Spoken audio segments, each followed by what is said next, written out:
अरे 14 अप्रैल शुभ दिन आयल,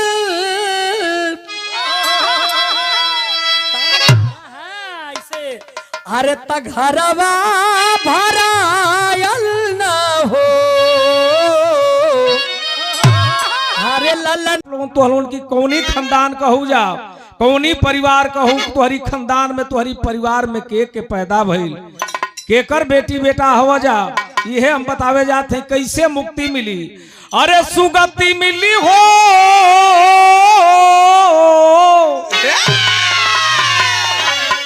हम सुगति शब्द कहते हैं तो आप लोगों सोचत होई बुझा, आप लोगों सोचत होई बजा चाचा दादा भैया इस सुगति। अरे ललना खुश भैली माई कया चारिया धना वालू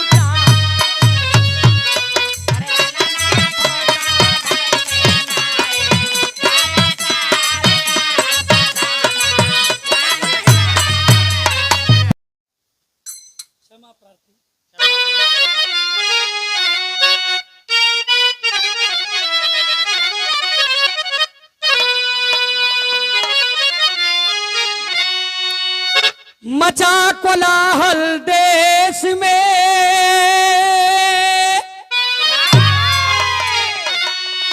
खिला हुआ अरमान,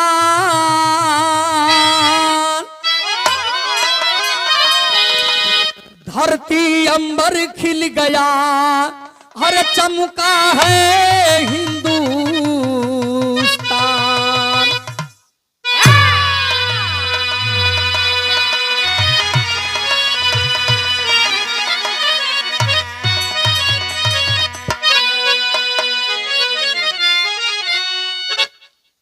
अमृत रस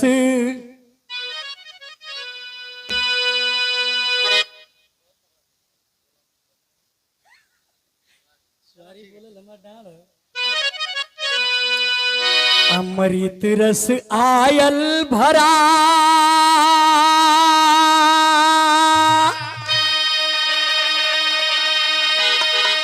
हर मिला बहुत सम्मान,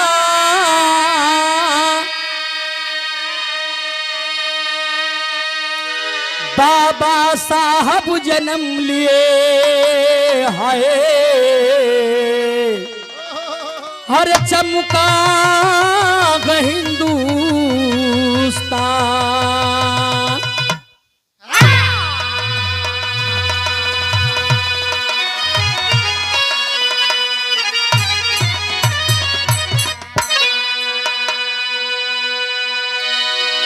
आइए जिस पर्व पर हैं, जिस खुशी में हम हैं, उस खुशी की गीत हो और कुछ ऐसी चीज हो ज्ञान वर्धक हो। जब 14 अप्रैल 1891 में बाबा साहब का जन्म हुआ तो उस समय छुआछूत चरम सीमा पर था, लेकिन उसी समय हमारे बाबा साहब जन्म लिए हैं। तत् सोहर का लाइन तनी सा लगल भैया, रोशन भैया अब तक घरे में से केवता आई ना, हम कहबो ना करब, लेकिन सबका संति तो वहीं के पूरा करे को ही लगत है। आवाज सोहर से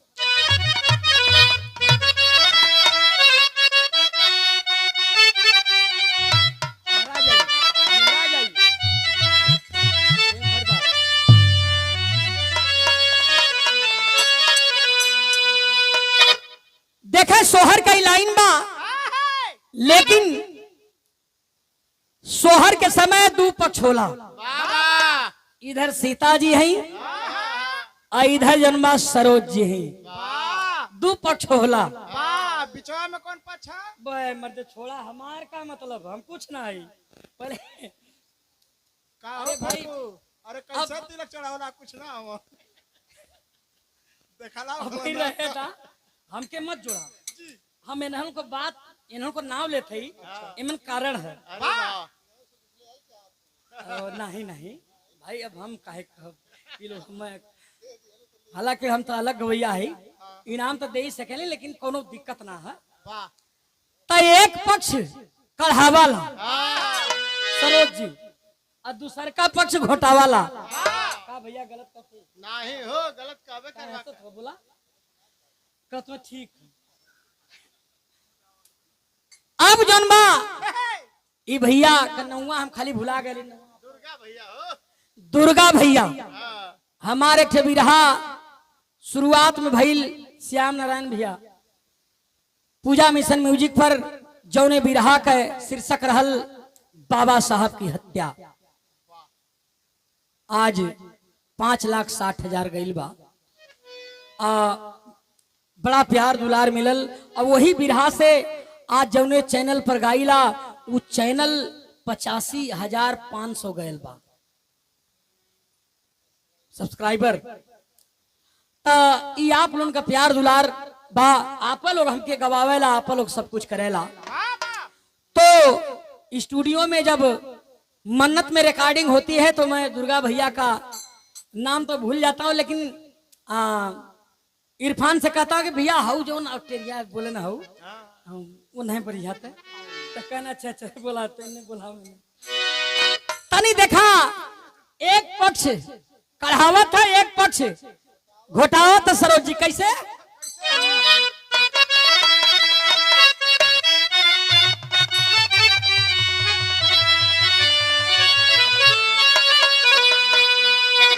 अरे कौने माँ से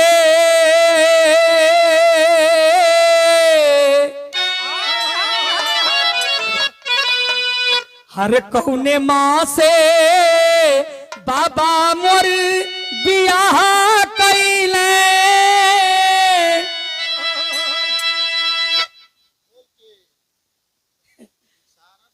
अच्छा ठीक है तो हर कई रूप ना हाँ हर कौने माँ से बाबा मोर बियाह कैले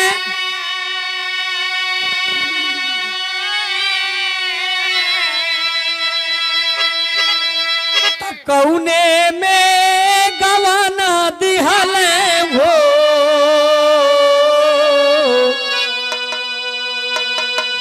हरे सखिया कौने माँ से सूता अली हो से जरियात पौआ मोरा भारी भइल हो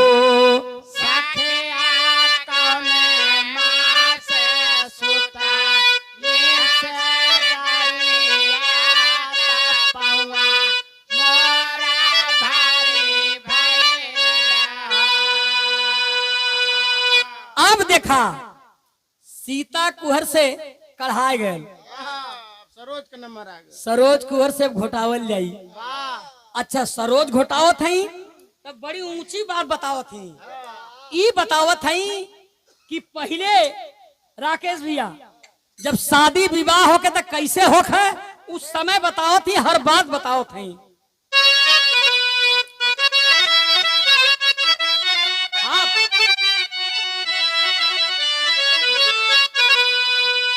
हर चैत माँ से बाबा मोर बियाह कैले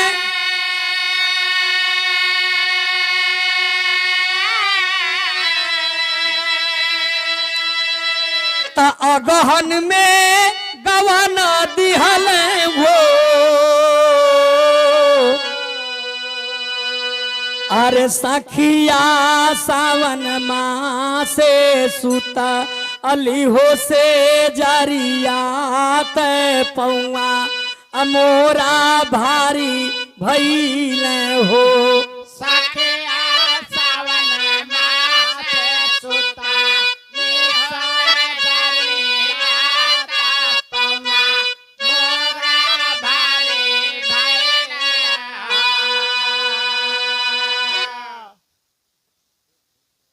ये देखा सवाल जवाब पर रोशन भैया की ओर से इस सबका संति है ना इकट्ठा ठीक है। तो अते के हम गन्नत ना है इकट्ठा इस सब कर बाबा साहब सद्बुद्धि दे और सत्य ज्ञान दे और बुद्ध भगवान के मार्ग पर चलें। आपको जैसे हौसला आपका बुलंद हुआ है, इसी तरह बाबा साहब के सहायता से, बाबा साहब के कृपा से आपको सद्बुद्धि और सत्य ज्ञान मिले।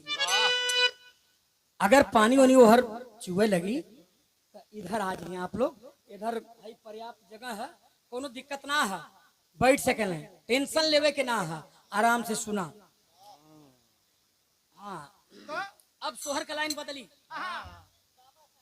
क्या बात है, क्या बात है। ये हमारे छोटे भाई, हमारे गार्जियन और बड़े का काम किए हैं, जो इस बनारस के धरती पर इन्होंने मुझे ला करके इस माटी के कलाकार को जेके कुछ जानकारी ना है मिशन के अलावा, लेकिन आज यहाँ ला करके इतना बड़ा मंच दे दिए, तो धन्य है रोशन भाई और धन्य है मेरे बाबा साहब। एक बार बाबा साहब के नाम पर फिर जोरदार ताली हो जानी चाहिए।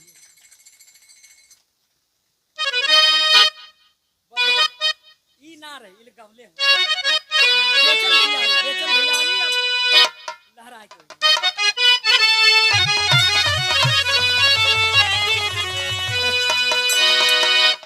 अरे 14 अप्रैल शुभ दिन आयल,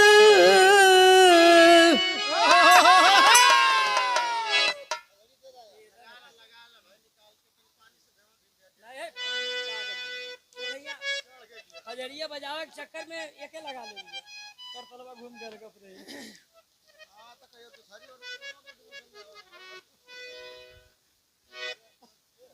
मेरा लोही तुम ना बजाई, बरसात हो गई है। नहीं ना, मेरा 35 ताला के नीचे है।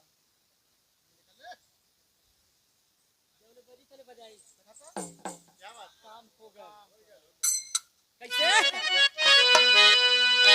अरे 14 अप्रैल शुभ दिन आयल,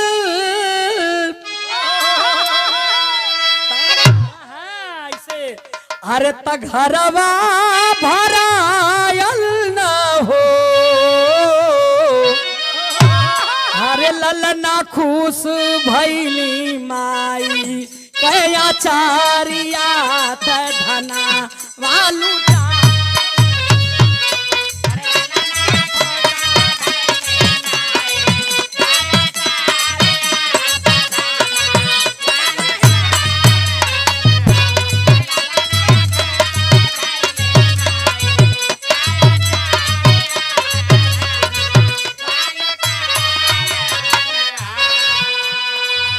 राम जीव राम रहल ज्ञानिया लुटावे सोना चनिया हो, लुटावे सोना चनिया हो।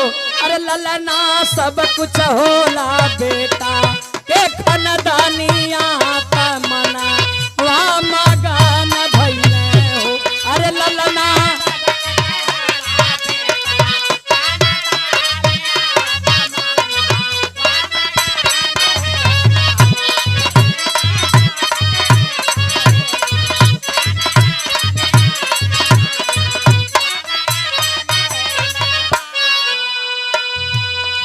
देखिए रोशन जी आ रहे हैं हमारे बीच में, और इनके बहादुरी पर हम इनका सम्मान करेंगे।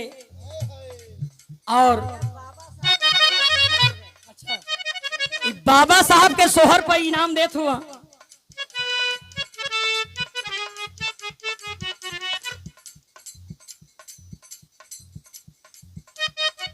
देखें, अब यही कड़ी में बाबा साहब के सोहर पर सम्मान, और हम चाहते हैं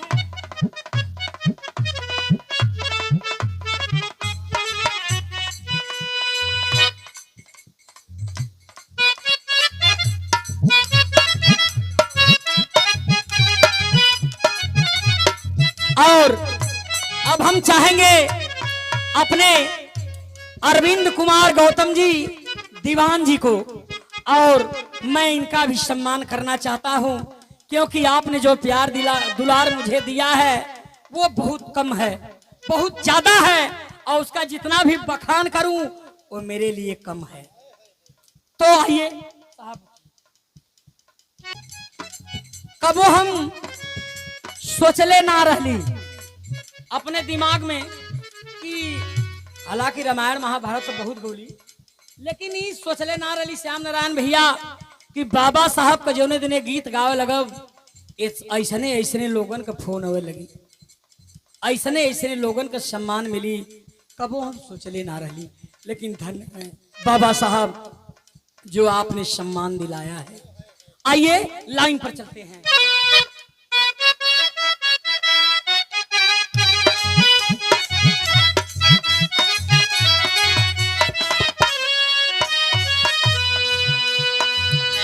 माता भीमा बाई गया चारी आते भरी गना जारी आते भरी गना जारी आनु हो अरे ललना भरी गईली माई गना जारी आते खुशी या मनावली हो।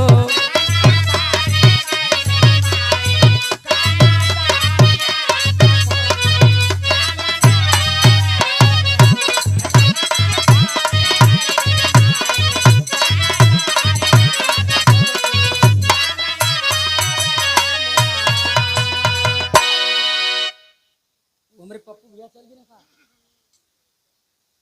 कजड़ियो ना सुन पाऊंगा ना। चल अच्छा ज्यादा नहीं दो ले।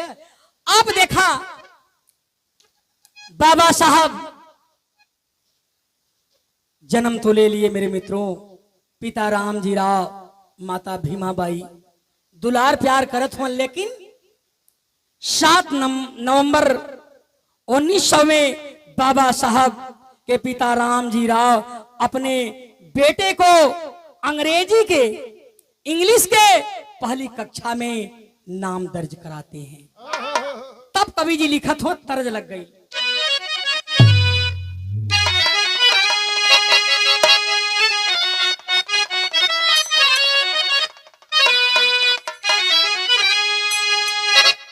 अरे जुगुल जोड़ी हो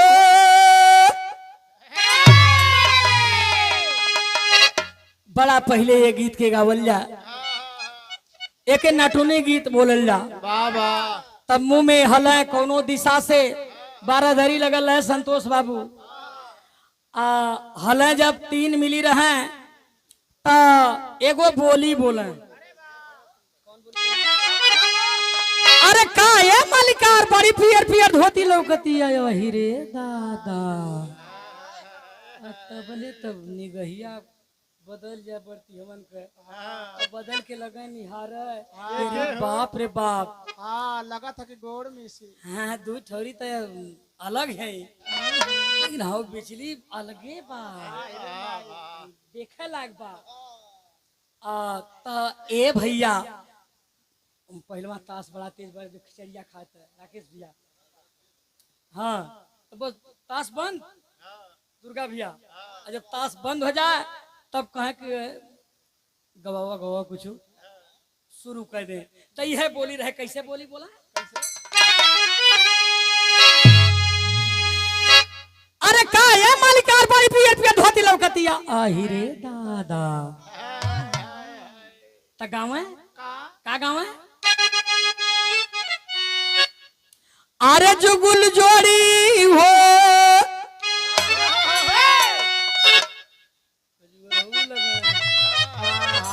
हम बतियाओ थे तुम बजाओ थे बाबू।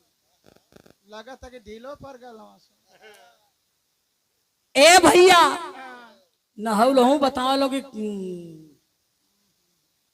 ढेर दिन कर है तो खजुआवे लगे वही में तो अपन ढिलवो मोबाइल ने तनी तो गाँव है कैसे गाँव है, अरे जुगुल जोड़ी हो हरे जुगुल जोड़ी दुन पनिया के जाली, हरे दुन पनिया के जाली, हरे जुगुल जोड़ी दुन पनिया के जाली।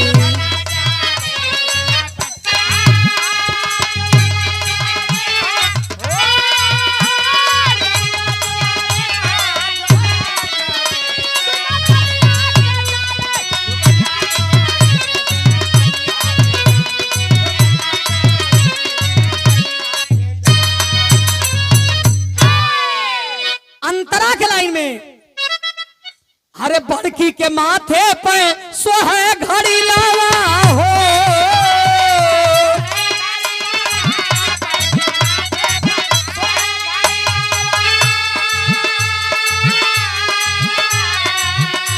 अरे छोटकी के छोटकी के छोटकी के छोटकी के अरे छोटकी के सोहे निमन सारी रात सुतत की बेरिया हजार गारी रात सुतत की बेरिया।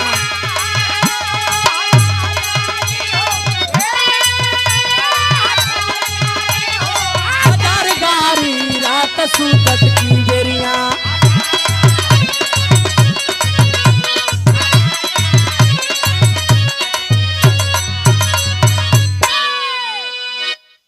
गीत बस एक लाइन, लेकिन हम तो अंतरा भी गा देली। लेकिन बिरहा के भाव में बा बाबा साहब का नाम लिखा गल। समय कौन बा?